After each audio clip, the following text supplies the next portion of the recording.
Mic check. Everybody that's watching, we at the HF Juneteenth Festival 2024 in Flossmoor, Illinois. I'm Abe Ilo, founder of the Anti-Ethnic Art Foundation. This is our second year. It's our second year doing the art installation for this event.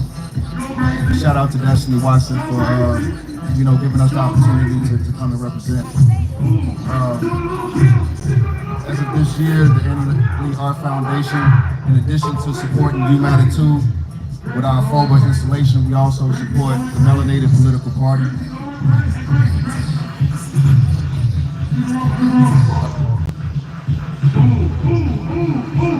Mic check.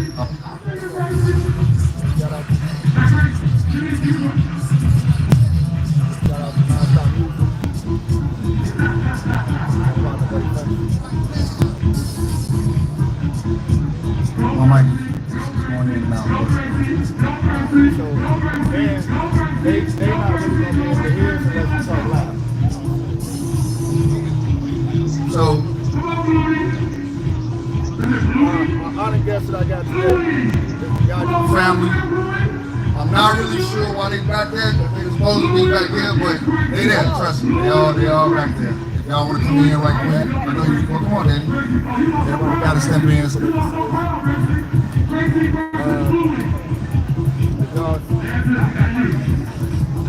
If y'all notice, it's a mural that's behind me of the Lord's Supper. Annie Lee passed away in 2014. In that year, she did about 12 original paintings. The last original painting that she did before she passed away was the Lord's Supper. Annie Lee was not known for doing religious paintings. She was known for painting Black Americana, which is what FOBA is. That's why we got Faces of Black Americana. She was known for Americana. She was not known for a lot of religious subject matter. My boy Fred in the house, come over here, bro. Your top. Yeah, so the fact that my mic went up. Okay. so the fact White.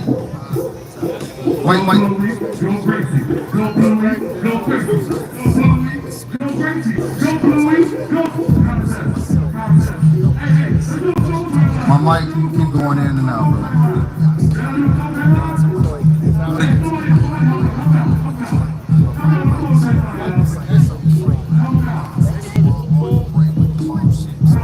Going.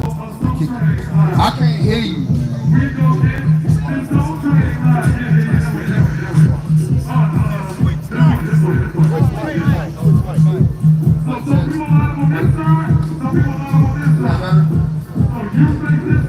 Alright, Mike said, okay, cool. So the last painting that she painted was the Lord's Supper. And she sent it to me.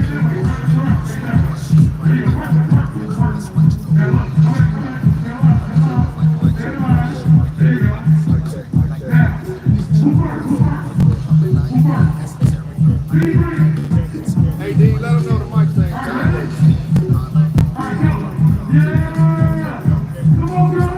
Hey, so to y'all out there, the last painting that she did is this picture that's behind us, the Lord's Supper.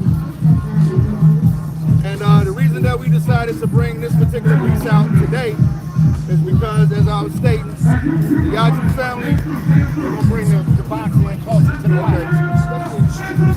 Yaju family is my guest, obviously. My boy, my brother Brian from the wood shop.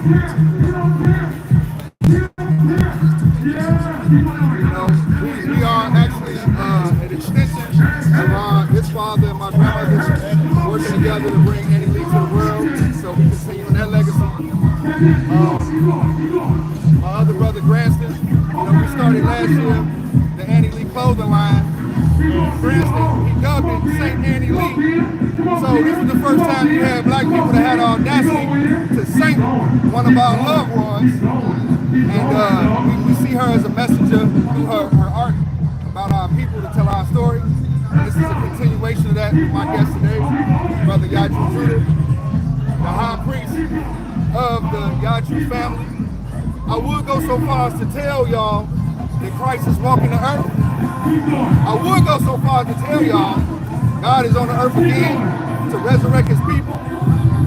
I would go so far as to tell y'all that our reparations ain't gonna come from white folks. It ain't gonna be cutting a check. It's not gonna be giving you money. It's gonna be reparations of your mind. Once we learn how to work together and manifest our reality, that's what this interview is about, right? So we're not gonna convince you of shit. We're not gonna convince you that Yaju Judah is Christ. We're not gonna try to. What we're gonna do, we're gonna talk about the declaration. We're gonna talk about the petition. We're gonna talk about why he's the first risen from the dead and what that means. We're gonna talk about why Christ is risen from amongst us. What does that mean? What does that mean, right? So, who is us? What is among us? Annie Lee, when her mother Ruby died, she was a resident of Cabrini Green, Robert Taylor Home, the project that they tore down on the coast. Annie was already known and famous. She couldn't get her to leave because she didn't want to leave her people, right? So Annie grew up in a single-parent home, poor, pulled herself up by the bootstraps, and created the person y'all know today as Annie Lee. What a lot of people don't know is, before she became Annie Lee, she was a widow. My mother's father died when my mom was 2. My mom is Annie Lee's daughter. My father was Mr. Johnson. My mother's maiden name is Johnson. Yaju Judah is a man, but he's the bride of Christ, or he's the bride of the Most High. So as the bride of the Most High, he has, what do they call that? When the wife has the name she used to have? Her maiden name. Yaju Judah has a maiden name. Yaju Judah's maiden name. What's her maiden name, brother? 2. 1, 2, 1, 2, 1, 2. Yeah. So his maiden name is Cordell Johnson.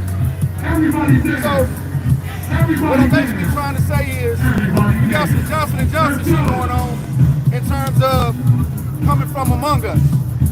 So this is what we have to understand. If there could be one Michael Jordan, right? If there could be one Oprah Winfrey, if there could be one Halasi, then we understand that there could be one Christ. That's what we forget. We talk about Christ consciousness, but that comes with being in tune with the one. So we're not going to go over y'all heads and drown y'all with too much information. We're going to start the conversation. I just wanted to get an intro so that I could kind of prep the table for you so that we can have this Lord's Supper. So with that being said, first of all, Yaju, could you tell us about your declaration?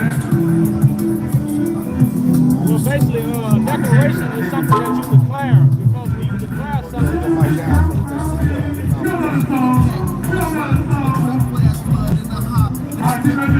so yeah, y'all, this is my declaration, which is what I have declared in the name of God. Now, with this particular declaration, the things that declare stand in law. And when you make a declaration and don't nobody contend it, within the common law, this declaration stands. So a lot of people don't connect the Bible to political work. But the Bible does talk about justice. It does talk about God's justice. So this declaration is a part of what's being declared to the nation to bring back the majesty and the works of God that's not in the earth today. Because right now we don't have the works of God. We have everybody declaring what they imagine, and they're not declaring the works of God. So this declaration is declared to the works of God, which is of the new creation. This is the new creation, aka the New Testament. But this might not be the one you read, but it is the one you can see and the one you can hear. So in this declaration, I've read it several times. signed the petition. I rock with Yaju. As a matter of fact, early on, I noticed that people that had been with me before me all had kind of like Yaju to their name or Judah to their name. And so by me coming in by way of more science, I was already Noble Ave Elohel. Right before I met you, my son passed away. I got to know him pretty late in his life. He was Amari Rush, but he had changed his name and declared himself Amari Elohel. So when I decided to take on my Yaju name, I said I'll be Yaju El. I noticed that it represented Jewel, and it led into a whole understanding of what Shemay is about. Being my distant relative, and me wanting to put everything that I have in my disposal to bring this manifestation to the earth.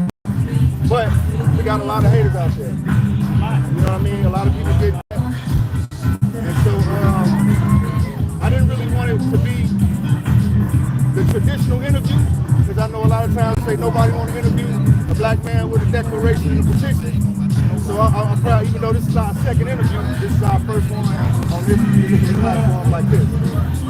And I just want to get into some of the hard subject matter so that we can actually expose those that's hating and trying to stop what we got going on. Because a lot of people believe that what stops Christ is the Romans. They don't realize that it's Esau. They don't understand the Esau and Jacob's story, and that it's our own brothers going against us that slows the motion down. Chain the neighbor. Everybody, you know, as black people, we've been traumatized, we've been through so much, we waiting on God. One of the things that I learned from you myself is God is waiting on us. He's been there for us waiting the whole time. So, can you explain to us the parable of Esau, our brother, and why they despise or hate what you're doing and they're trying to stop it? Well, when you're dealing with those two nations, you're dealing with a priesthood. And that's why when we have conversations, we talk about building. So with the conversation of the gospel, Esau would be the twin brother that go out and build a kingdom that he's not sent out to go build. But the building of this kingdom is causing confusion, just like the Tower of Babel. It's confusing our languages that's causing us to separate. So they have a parable in the Bible where Jacob pulled the heel of Esau. So if you understand, Esau came off first with the lies and the information and the spread of false gospel. And we as Jacob have to pull him down and bring forth the real gospel, which brings forth unity and progression, which we're not a part of. So to understand the parable of Jacob and Esau is just like understanding the parable of Abel and Cain. Abel was accepted by God, Cain wasn't. And when Cain realized that, Cain went to go kill his brother. So Esau has to recognize who God has chosen. So they have to destroy him because they are after Jacob. So again, that's the parable of Esau and Jacob. So right now, me as being Jacob, I have to pull Esau down. So a lot of people have taught us to point the finger at the so-called enemy that we call the enemy, which is, y'all know the white man. But the enemy is between the brotherhood, the sisterhood. That's where our enemy lies. And once we fix that, nothing can stop us. And that's why we haven't got our Father's will. Because we ain't done our job, as my brother man said. God waiting on us. We're not waiting on God. There's a lot of confusion about the Bible and what the Bible is. Is the Bible religious or political? Is it God's word or his will? Matter of fact, nobody talking about it. Let's not even tell that lie. Everybody thinks that the Bible is the word of God. And the red writing in the New Testament is the word of Jesus. Mic check. Yeah, so a lot of people understand that the Bible as the word of God. And we're talking about Esau and Jacob not being able to fulfill the prophecy to get the will because of that struggle between brothers. And that's what's slowing us down. I'm talking out the system for us. Because once we come together, there's no power that can defeat us. So with that being said, one of the interesting things about that is a lot of the brothers that's coming at you right now and trying to bring up their past to say, you know, this nigga can't be what he say he is because I know him, this and that. A lot of them claim to be Masonic. Now, as you know about me, I'm a Master Mason. I was raised in a blue house. And as I was explaining to you, one of the things that happened as I was on my journey is I realized that Annie Lee's painting, Blue Monday, even though it's a woman that's getting out of bed, she's actually what's called a do-guard. And a do-guard, a lot of the language that we use, you'll hear brothers say, hey, you need to stay on your square. You know what I'm saying? Or you off your square. One of the reasons Blue Monday is so powerful is because she's on her square. A lot of people don't understand that. That's called a do-guard. She's on her square. And when you become a Master Mason, they say that you're in a blue house. It's called Blue Monday for a reason. When Annie passed away, and we went to go clean the house, and I was going through her library, she had a whole library, a whole Masonic library, right?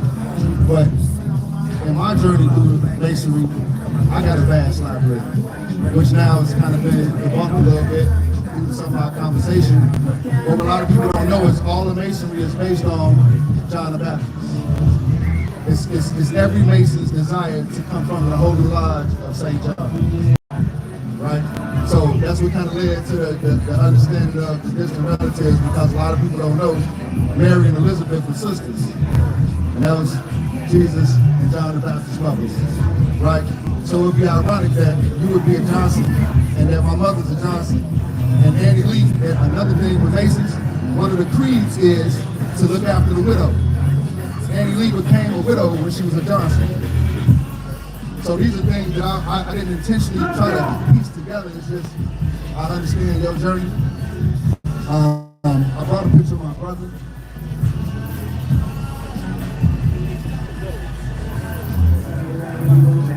I put out this picture of me and my brother Shannon. My brother Shannon, I haven't seen him in probably about 12 years now. And one of the things we have to understand is in our community there's a lot of mental illness. And that's one of the reasons why I haven't been able to connect with my brothers, because he was having some issues with mental illness.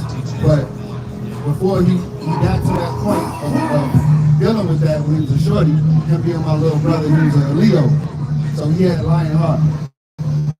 You know what I'm saying? I always used to have to take up for him. And he made me a fighter because he always started shooting. You know what I'm saying? I had to protect my little brother, right? And even though you're the firstborn for the dead, a lot of times I'll be saying you like to do right with my little brothers because you are younger than me.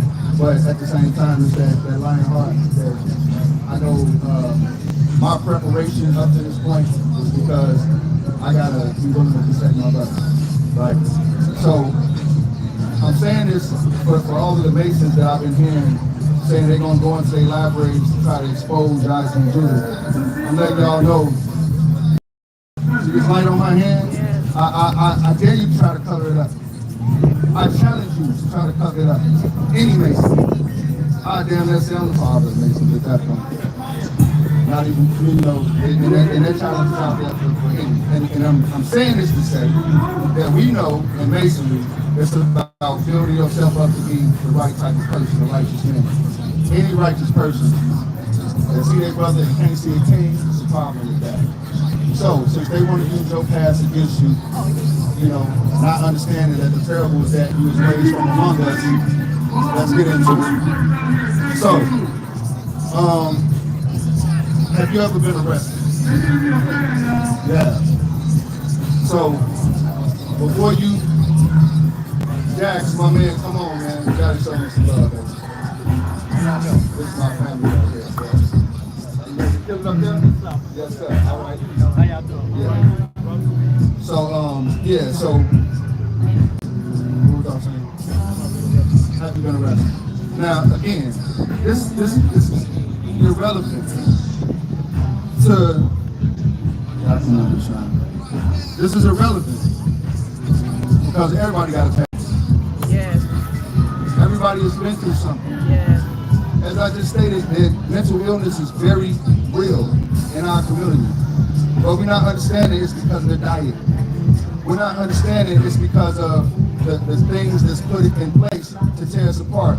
Like, a vaccination? How many people didn't have Thanksgiving with their families because half the family was getting vaccinated and half the other family wasn't getting vaccinated? Now you can't even bring up the conversation, nobody even want to talk about it, right?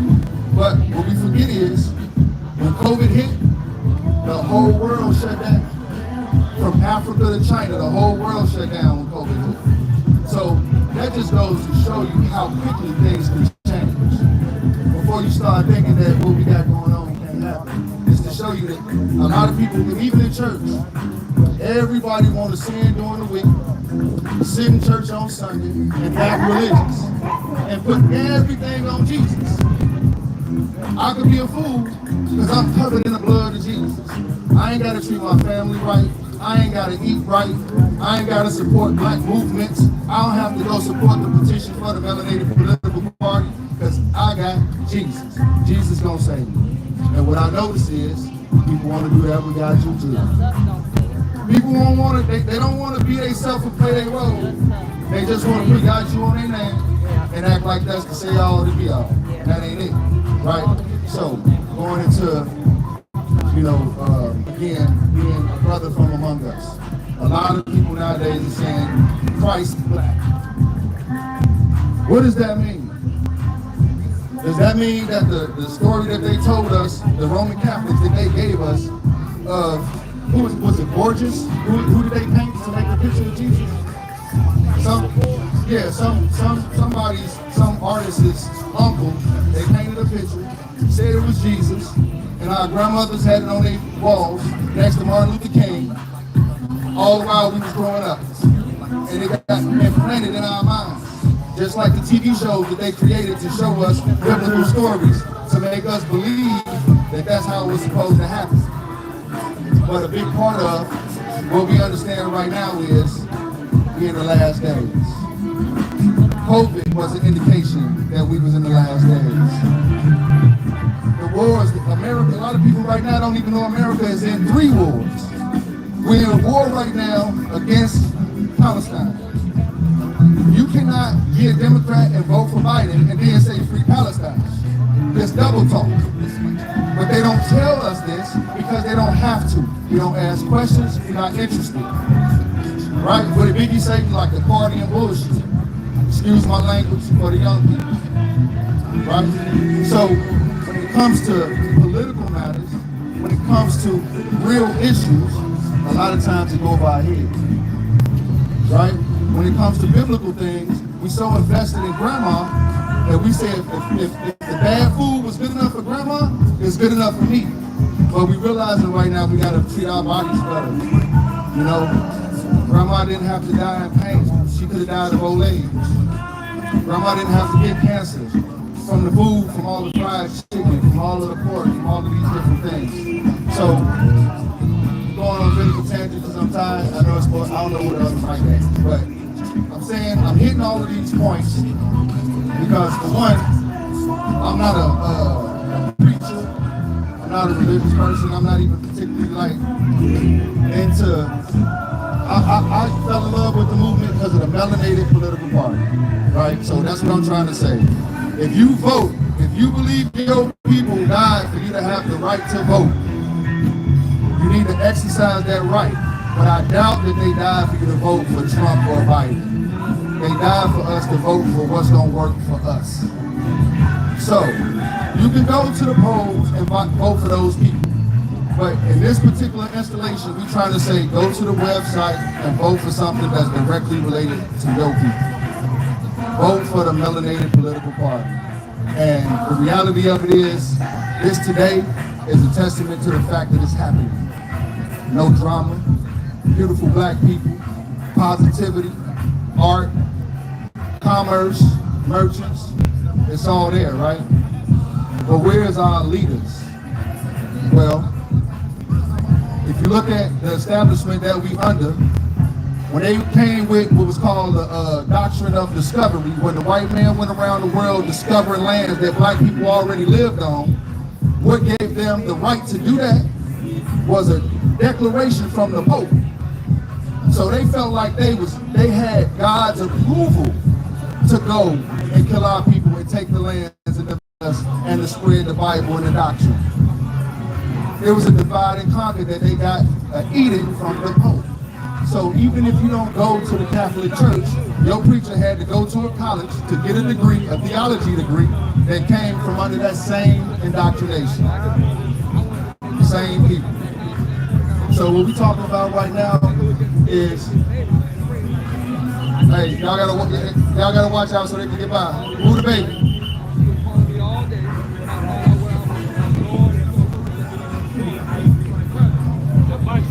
Uh-oh, got the bike show going on. They must heard the melanated political parties in the house. They showing up, y'all.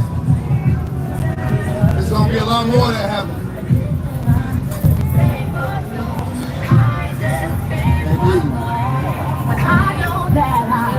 Saw that flyer in his hand. He had the melanated political party flyer in his hand while driving. No doubt. So, we already know that we manifest reality. We already know that when we come together, can't nothing stop us. We already know that we come from a royal bloodline, a royal lineage. We already know that we can do wonderful things on this planet. If you ever read Genesis, you know God created heaven and earth at the exact same time. Distant relatives. We can create the reality we want as long as we put the power in our hands. Right now. So, I'm saying that to say, this interview is probably the biggest thing that I've ever done in my life. I'm going to say less and give you the mic because I know you wanted to speak tomorrow, but it didn't turn less of a conversation, more of a monologue, so I'm going to hand over the mic. But I just want to say, I know, this is not necessary for me to say, but me, the person I am, I love you. So my God,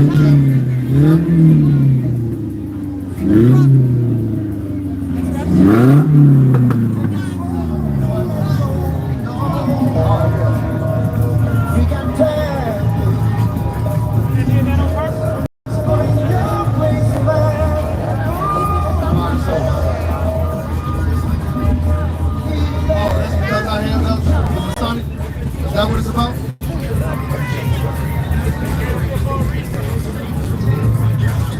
Let's go.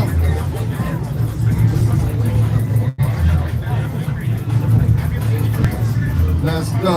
That's what I'm talking about. Praise the Most High.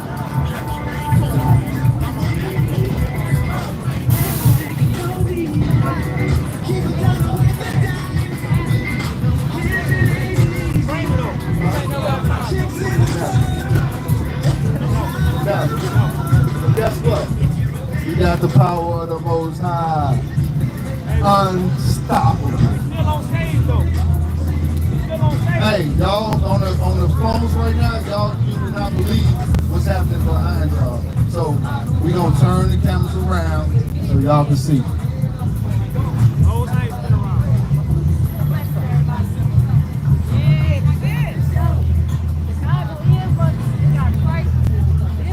No doubt.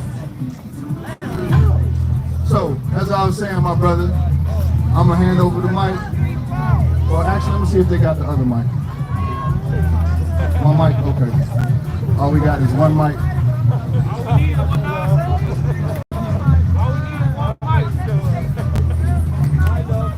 All we need is one mic.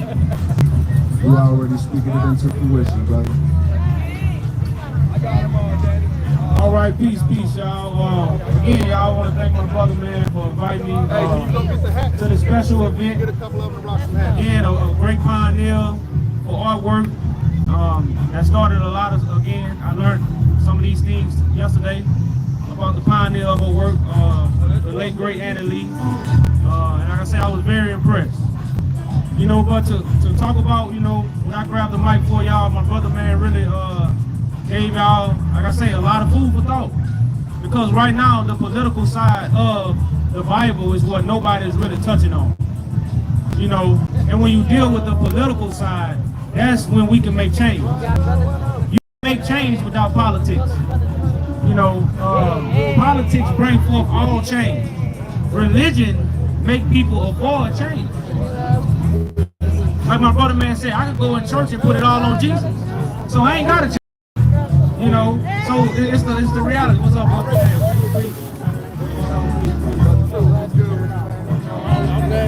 So like I say, y'all, the political side of a lot of things, man. We in the building. Christ in the building. I'm glad everybody's able to come on.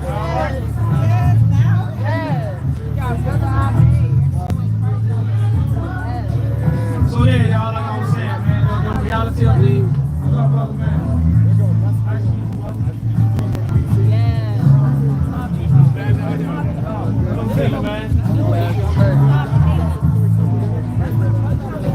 So like I say, y'all, when we get into political part, man, it just, you know, that's what we never talked about.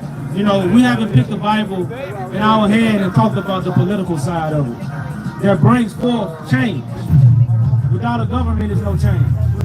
So when you see the petition, you see the declaration, and then you see the Bible, people not used to those kind of movements. People not putting that puzzle together. And that's why I say when it comes to the religion, it's a standstill. You know, so we're not here to argue and fuss or fight about the religion, but in order to build something new, sometimes you have to destroy the old. So we have to destroy the old mind frame that religion that put us in, and throwing our problems on somebody else, but dealing with our problems behind the closed door. See, we run to church on Sunday, or we run to the mosque, or we go to any organization, and we put our problems on them. And for instance, I say this because I was at something in Atlanta where some brothers got together, and they was talking about all this mental health and all these things, but they never mentioned government at all. You see what I'm saying? So you can't separate those things. The government has a lot of influence on mental health. So a lot of times we try to put band-aids on stuff that needs surgery, and you can't put a band-aid on an open wound that needs surgery. You know, and for my biblical people, it's a parable as there's no healing medicine in Egypt. And this is where we at, y'all. We're in idol worship, we're in bondage, we're in confusion, and we're in darkness. That's the Egypt that we are in. You know. So right now, this is the healing of the nation. This is the information that heals the nations. This is the information that heals us. And again, for the start, so we can support our people.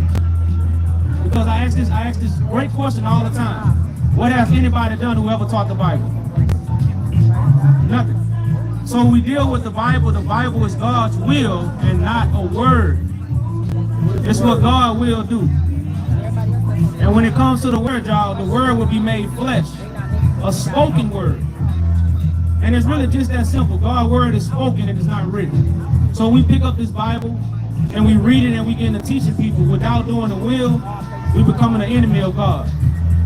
And that's the temptation that's in the earth. You know.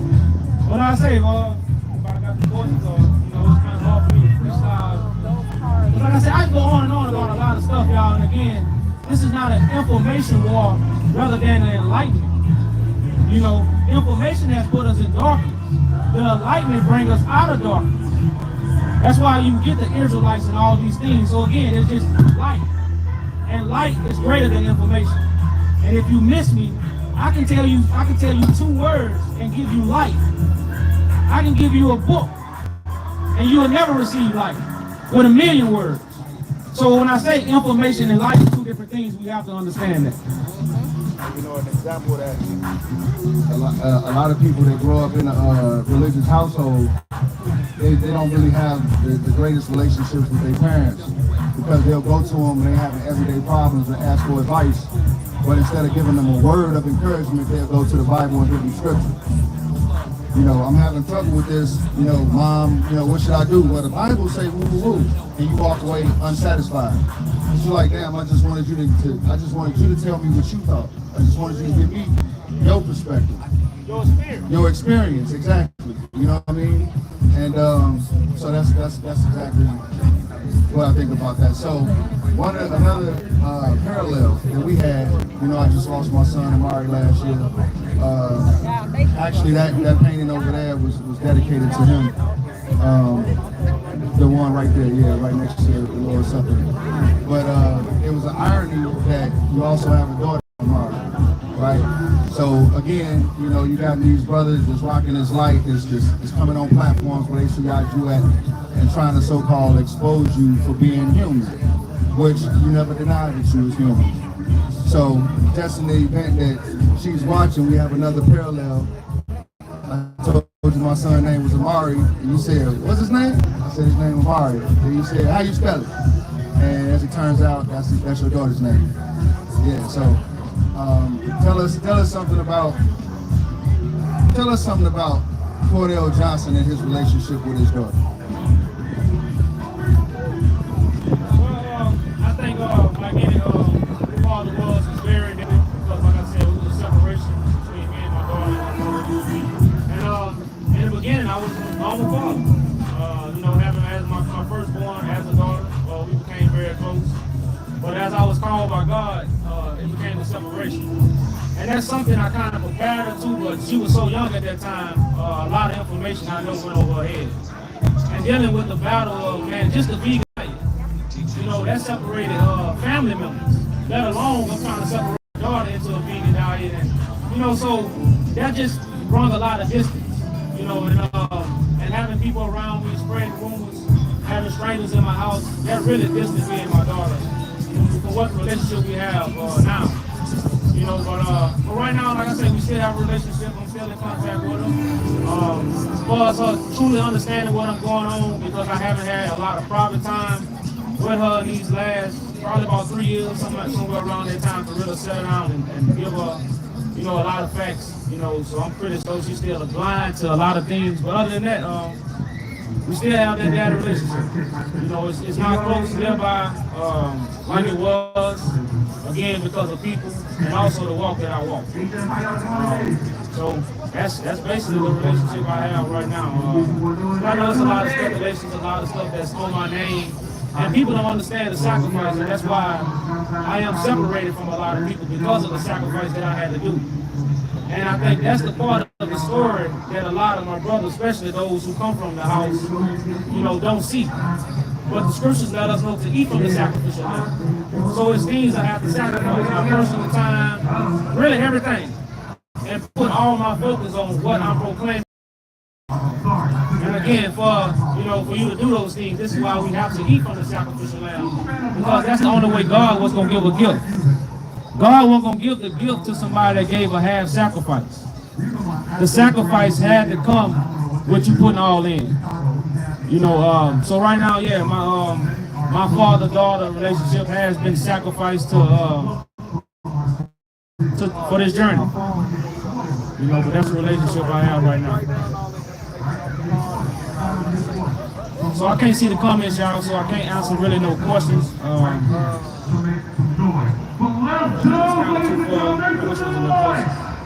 What did they get?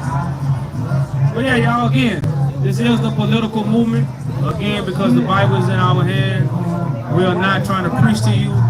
We're actually not trying to give you the word. We're actually manifesting the word. And that's why we ask for eyes and ears. Because when something is manifest, you can see it. We're not here to convince you. You know, when the light is turned on, you can see the light. You know, so you don't have to convince nobody that the light is on. We just got to be focused on being the light. And right now, the work is being the light, because it's easy to blend in. And that's what they are teaching us right now, to blend in and not stand out. You know? So it was our job to carry that load so we could stand out in the midst of these dark times, to bring that light again so we ain't tripping over our furniture. So, I heard you know, you play basketball. You really good? Yeah, really good at basketball? You got some skills? You do regular stuff? You know, I played you in spades, you and your queen in spades. Y'all was decent. I'm coming back for that. One. You know, and I just bring that up to say that, you know, a lot of the conversation that we hear is about Yaju being a mere man. And the reason that a lot of people can't accept that is because we've been conditioned to expect something miraculous when it comes to biblical prophecy. You're supposed supposed to be able to walk on water, I guess float in the sky. Definitely shouldn't, you know, have a baby or a girlfriend or wife. You shouldn't be playing basketball. You definitely shouldn't be having a petition.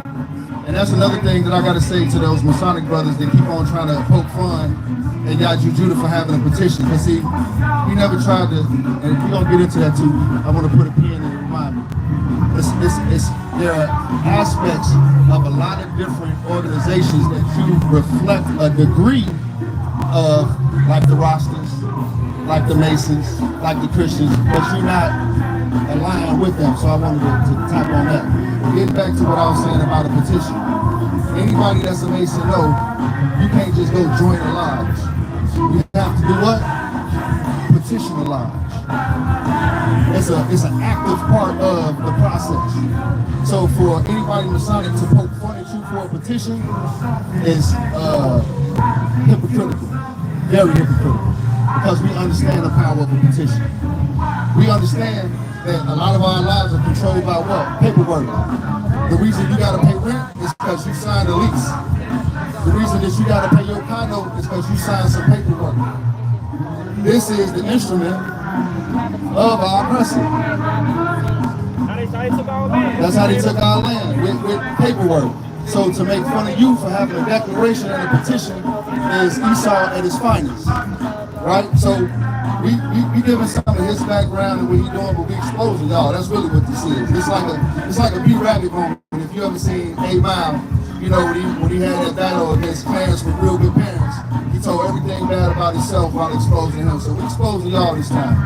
And as you know, I'm not a super prolific panel member or whatever, but you know, this is also to make it clear if there was ever any doubt from anybody of where I stand with my brother. So going back to what we were saying as far as a lot of the Rosters, you know, they smoke the Sesamilia and they praise Haile Selassie as being the Christ.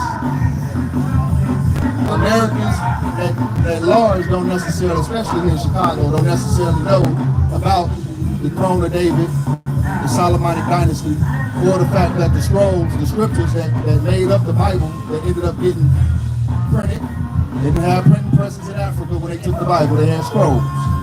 But those scrolls was put through printing presses to make the Bible that they used to colonize, right? So the Rosters, they read the Bible, they smoke the Sesamilia, and they praise Haile Selassie. Somebody that don't know you at a distance will look at Yaju Judah and go, oh, he a Rasta. He smoked.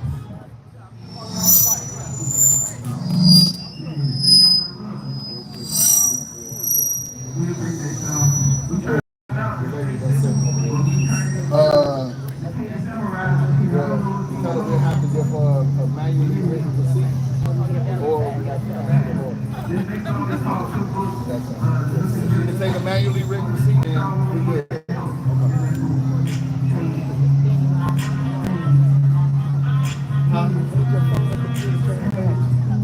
Okay. Yeah, that's what they was just saying too. The Square app is on my. You got it? I know. So you gotta manually write it down. You talking about over here, over there? Let them know that we have to write down their information manually and have to run it later. If they're not with that, we can't do the same that we can. And when you write the information, get their name, address, and zip. You gotta have a zip code, else I can manually put it in later. Oh, yep. Yep. So, yeah, we talking about the similarities to the roster, but then where the line is drawn, the difference between what they got going on and what you got going on. Well, one thing about religions, they all gave us something to worship other than the living God. So when you deal with the living God, you are dealing with the spirit in a living vessel. So just like Muslims or just like Christians, they all teach of a vessel that's not here with us. You know, so what I'm bringing is for the living God. That's why the scriptures say worship the living God. And to worship the living God, you have to find a vessel that holds the spirit.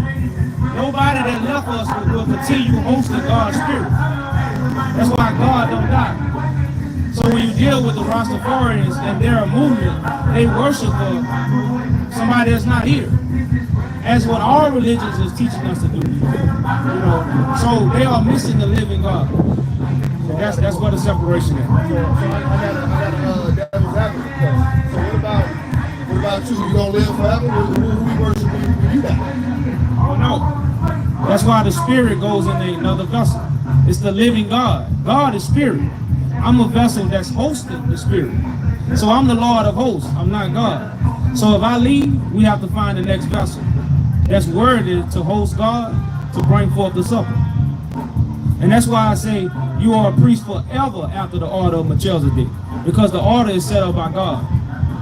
And that's the order we keep. What's the order of Melchizedek? Man for Christ, man, woman, child. Who's above Christ? God. God. Okay, so at the end of the day, we all, And this is one of those things that's kind of ironic too, is, most people feel like if you pick up the Bible, you got the Word of God, and if you study it hard enough, you can go out and teach about God and how He affected your life, right? But everybody got smartphones. You can take any random person's smartphone, and each person handles their phone differently. Very few of us have actually read the manual. But having an iPhone don't make you a master of the iPhone. Having a manual don't make you a master of the iPhone.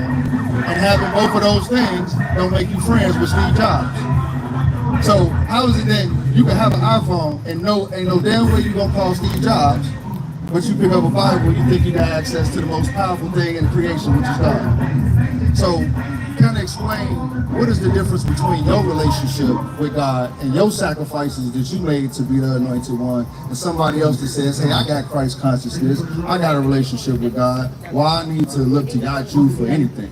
What is your response to that? Well, I think a lot of people even take the Christ story out of context because they think the whole world comes to Christ. When you read the scriptures, Christ only speaks to the angels of the churches. So when you're dealing with a priesthood and the order that God has created in a priesthood is to keep us in, how would I say, unity. That's the better say it. So when you go through Christ, this is a priesthood that's going through the anointed one that God has set up. So I know a lot of people, because my brother asked the question, like, what does it mean to go through Christ? And what does that mean for people who pick up the book and think they went through Christ? Again, Christ is here to set up God's priesthood. So going through Christ is just to go through God information. As any organization is set up with a head. So we see this in the physical world. We see a head, we see everybody that's a part of that organization going through their head and all that one loaf of information.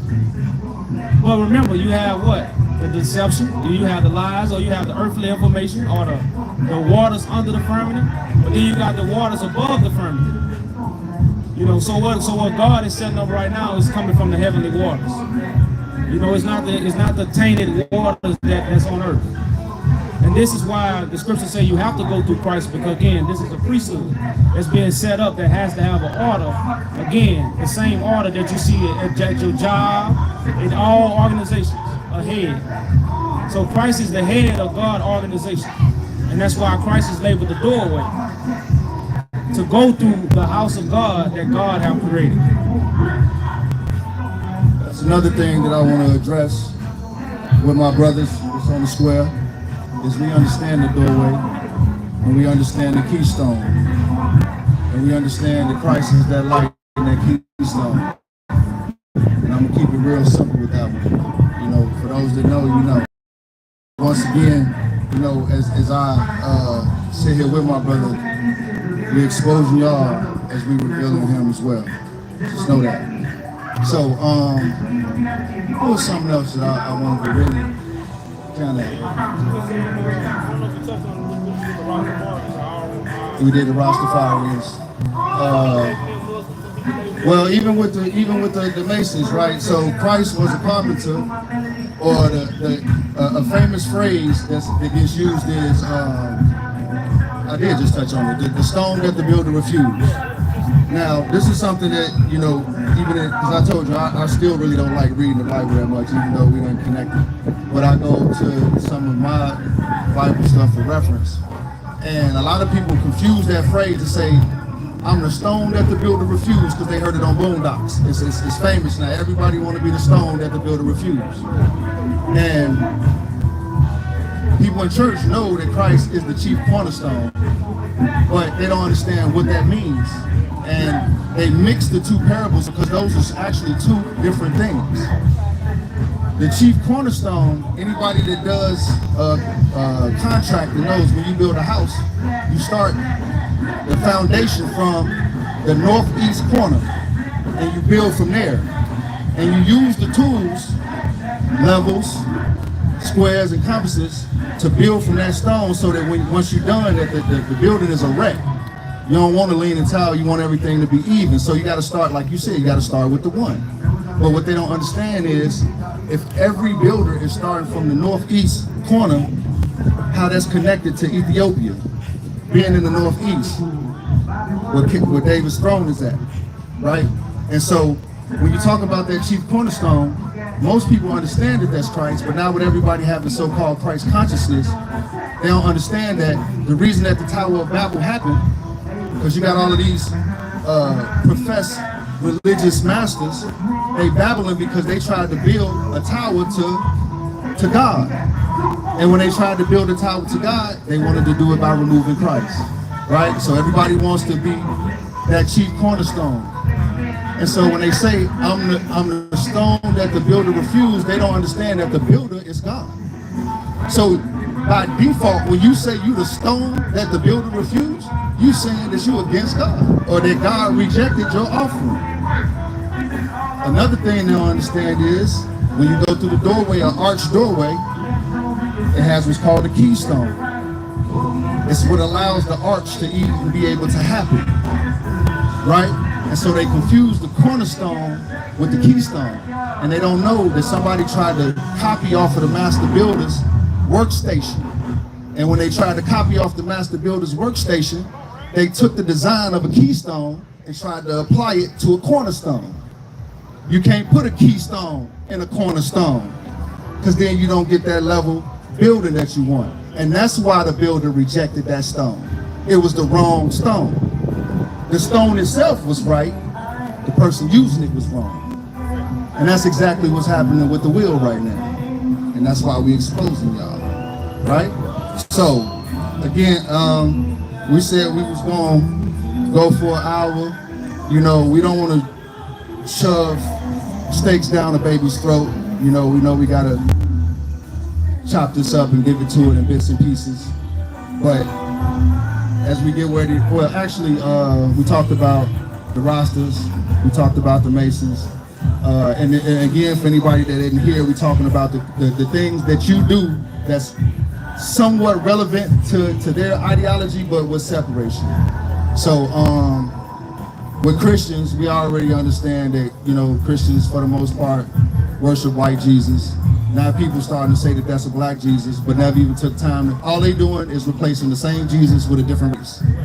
They're not taking into consideration that these could be the biblical times that was spoken of or prophesied, because the Bible is a prophetic teaching. It's not a history story. The colonizer took something prophetic from the scholars of Africa and turned it into history. So that when Christ showed up today in the last days, we wouldn't understand that we are those prophetic teachings. So we hit the rosters, the Masons, the Christians, Muslims. Okay, Muslims eat similar to you, so they'll say, "Oh, he a vegan, maybe he Muslim."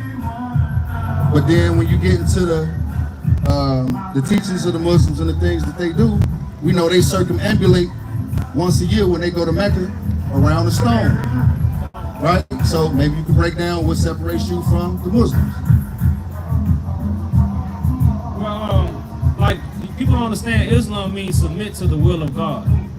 It doesn't mean submit to the teachings of man. And again, we don't know what the will is because we follow the teachings of man. So in other words, I tell people like this: to be a Christian, you have to be a Muslim. You can't be a Christian and not do God's will. So when you deal with this Babylonian battle, we just battling with words that we proclaiming but not actually doing. Because there's a lot of people proclaim to be Muslim, but they are not submitting to the will. They are submitting to the teachings and the instructions of man. So what separates me is I'm actually submitted to the will. I'm actually doing the will. And that's what makes me a true Muslim. So I don't even hide from a lot of these words. Like a lot of people might get this information and say, I'll never be a Christian, I'll never be a Muslim. Well, it's not really that. That's why I say with all that get understanding. So even when a lot of these religious practices, especially people like Muslim, again, they worship something that's not here. They worship something they haven't seen. And this is something that all religions teach. You to believe in something you haven't heard, you haven't seen. The only thing we should believe in that we haven't heard and we haven't seen is God. And that will be manifested so we can know what God is. So right now, y'all, what separates me simply from the Muslims is, again, I am submitting to the will. I don't go to a mosque, I don't have to pray 5 times a day. It's not God's will. You know, so again, that's the separation from me and the Muslims as it is from a lot of other religions. They are not doing the will. They are submitting to the traditions and the teachings of what they have learned from a man. Okay. So let's get to it then. You know, you got your Yaju followers. You know, you see y'all everywhere. Y'all movement is growing. Kind of feel like a cult. You know, kind of feel like another religion on the horizon. There's just one more thing to get us tied into some more, you know, BS. So, what separates you from, say, a cult leader or somebody that has a cult following that's gonna lead people astray? What separates you from, say, the Black Panthers that get people riled up to, as what's the brother name that brought up your homies from Baton Rouge? He connected with his name Brick. He called himself the Messiah on because I've been wanting to expose him. Buck. Yeah, for Buck. I seen Buck talking about he gonna get them people killed. Sign a petition, your name gonna go on that list. Them people gonna come to you. So first of all, just to be all the way clear, if you scared, if you are scared, Negro, this is not for you. If you think that the powers that be or the so-called elite have the ability to stop God, this ain't for you. But what? So at the end of the day, he's saying that you gonna lead us astray and be. As a matter of fact, my mom just told me when she was talking to Kamani, she said, I had my time when I was young, I wanted to be a Panther, you know, and we were, but we're not teenagers. You know, we ain't 20-year-old kids running around playing the game. So the reason that we call this anti-elite art installation an immersive experience is because at the end of the day, what you're saying is so mind-blowing that either you can back it or you can't. And a person listening to you, once they discern, they have to decide whether you acting or whether they acting.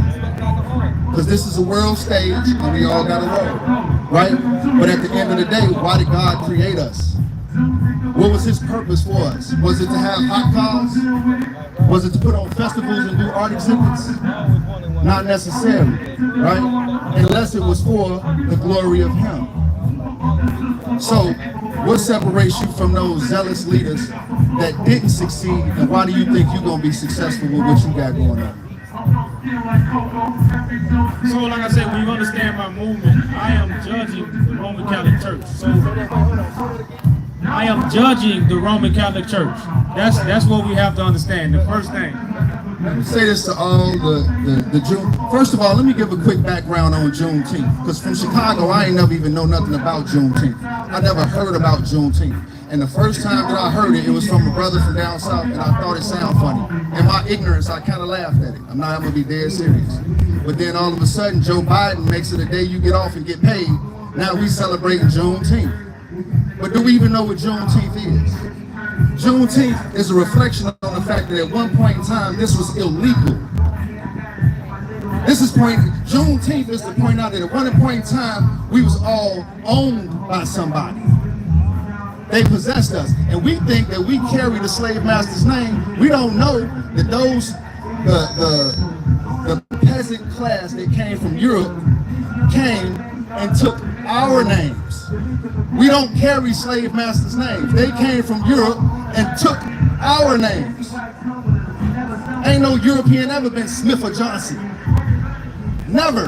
That's not even a European name. So if you think you a Smith because your slave master was Master Smith, you don't understand. He took your parents' name, your ancient ancestors' name, right? So when we get into what is the purpose of Juneteenth, we have to dig a little below the surface and say this means that at one point in time, these people owned us. When they say that you black, that's you know, you being the firstborn from the dead makes sense, because when you black under law, under amity law, that means dead to law. That's what black means. It don't mean I'm black and I'm proud. That's not what it means. That's what we turned it into. But what it means is that you dead to law. That's why you can't go in the courtroom and speak for yourself. You gotta have a lawyer, right?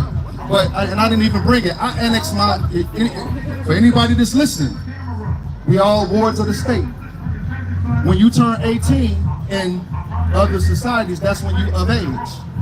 You have a right to go annex your birth certificate and no longer be a ward of the state. I'm not a ward of any state right now, right? Because I annexed my birth certificate. Now, did it do something tangible? Maybe not. But on the spiritual level, everything changed. And as a result of me elevating myself in that format, it manifested in the physical.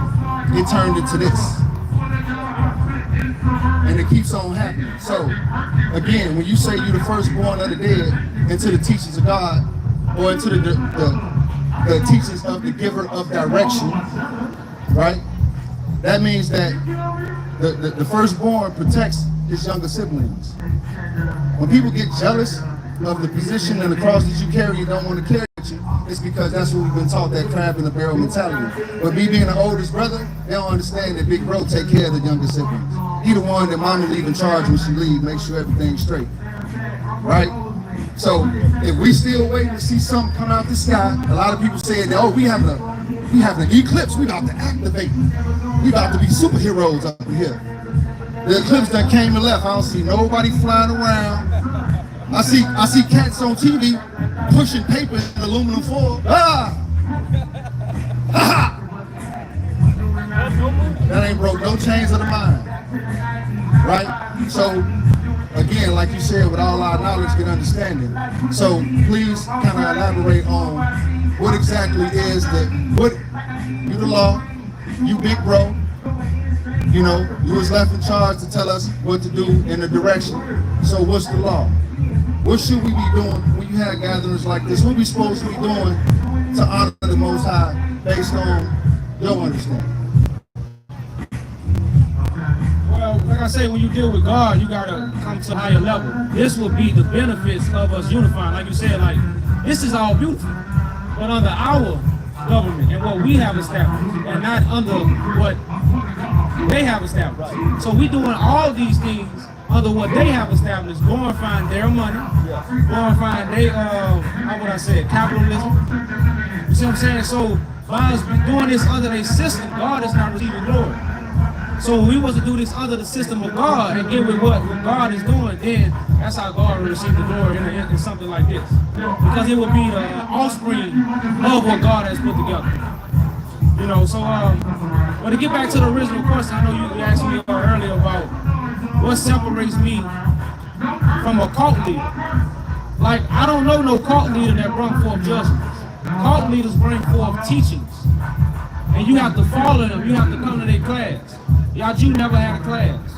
Yaju don't have no school. Because Yaju has a real movement for our people that will what? Pasteurize the sheep. It's a great pastor. So when it comes to cult leaders, y'all, you must understand that cult leaders teach you. This is not a teaching. This is a judgment. This is a correction. So we are being corrected with the truth, and we also being judged with the truth. Cult leaders don't bring that kind of information. You know, when you have a cult leader, you have someone that sets up a teaching for you to follow. This is not a teaching. We actually kicking down doors if you want to be literal. All right, man, that's beautiful. So again, you know, we make the schedule, but to kind of elaborate on what you just said, I probably missed about 10 sales while we were sitting talking. because we didn't have the credit card machine to go through their system to transact with my own people. So as you speaking and saying this, I'm getting whispered, hey, she want to know where your machine at, where your machine. But if we ran our own commerce, we did our own things, that wouldn't even be an issue, right? So I just also want to point out that on both sides of us, we got up the United Kingdom of Negus flags, you know, so this is our first official government meeting. And, you know what I'm saying, I don't know if anybody ever really took the time to consider what that means, but the manifestation is happening, and we ain't here to convince you, we ain't gonna push it down your throat. We actually gonna wrap it up in time. Hope everybody having a good time. Out the mic if there's any questions or any concerns or comments anybody want to make to Yaju, you know, step up. We got about maybe 5 or 10 minutes, and then we're gonna wrap it up. If you got any final remarks you want to make to the people, man. I know this is your first time in Chicago. You know what I'm saying? It's been a pleasure having you. I'm glad the event and the day and the weather and everything turned out like it did. And you know, I couldn't ask for a better opportunity. So. And again, y'all, I just want to appreciate my brother, man, just for inviting me. So, like I said, an event like this at this time, first time in Chicago, I think it's actually a great place to be and establish something like this as the first time. You know, Chicago being a very influential city with a lot of politics that people don't know, a lot of things was here, a lot of great leaders came here. So Chicago holds a lot of weight when it comes to a lot of black movements. So again, I'm happy for the opportunity. Very appreciative of my brother, even like I said, invite me, y'all. And I'm a man of very few words, y'all, but I'm a man of a lot of actions. I know I do a lot of panels, I host a lot of things, but I hope y'all was able to get a little reality of what this really is and see the beginning of what God is actually doing, because it is a new beginning. I know a lot of times we get caught up with the Adam and Eve story. We want to go back to the beginning of time, but this is the beginning of time because we are actually changing time. So we have to understand what beginning is actually written about, not what you imagine. So this is a new beginning, man. And like I say, I'm glad to have my brother like this along the journey with me, man. And again, we're going to make it happen just as the other saints have came together, made the sacrifices, put in the time, you know, put in the dedication to bring forth this new heaven on earth. And the heaven is on earth, so you ain't got to die to go there. Thank you, brother. Peace.